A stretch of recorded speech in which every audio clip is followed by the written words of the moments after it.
স্থানীয় সময় বৃহস্পতিবার ইরানের রাজধানী তেহরানের রাজপথে নামেন হাজারো বিক্ষোভকারী। এছাড়া বুরুজের্দ, আরসানজান, মাশাদ সহ শতাধিক শহরে লাখো মানুষ মিছিলে যোগ দেন। এদিন ইরানের চলমান সরকার বিরোধী বিক্ষোভে সর্বোচ্চ ধর্মীয় নেতা আয়াতুল্লাহ আলী খামেনির পদত্যাগের দাবি তোলেন আন্দোলনকারীরা। পাশাপাশি নির্বাসিত যুবরাজ পাহলভির পক্ষেও স্লোগান দেন অনেকে। বিক্ষোভকারীদের ছত্রভঙ্গ করতে নিরাপত্তা বাহিনীর সদস্যরা কাঁদানে গ্যাস নিক্ষেপ করেন।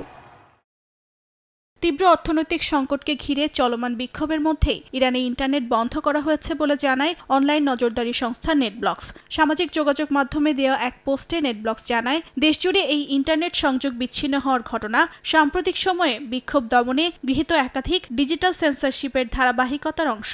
সংস্থাটির মতে, সংকটময় মুহূর্তে জনগণের যোগাযোগের অধিকার এতে মারাত্মকভাবে বাধাগ্রস্ত হচ্ছে।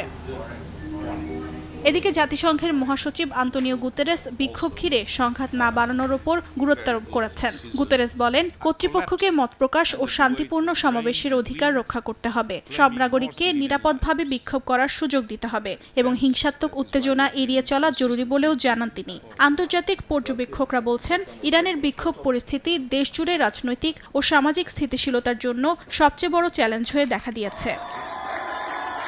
গেল ডিসেম্বরের শেষ দিক থেকে দ্রব্যমূল্যের ঊর্ধ্বগতি, রিয়ালের ব্যাপক অবমূল্যায়ন এবং অর্থনৈতিক সংকটের প্রতিবাদে ইরানের গ্র্যান্ড বাজারের ব্যবসায়ীরা প্রথম বিক্ষোভ শুরু করে। এরপর তা ছড়িয়ে পড়ে দেশ জুড়ে। এ ঘটনায় এখন পর্যন্ত নিরাপত্তা বাহিনীর সদস্যসহ নিহত হয়েছেন অনেকে।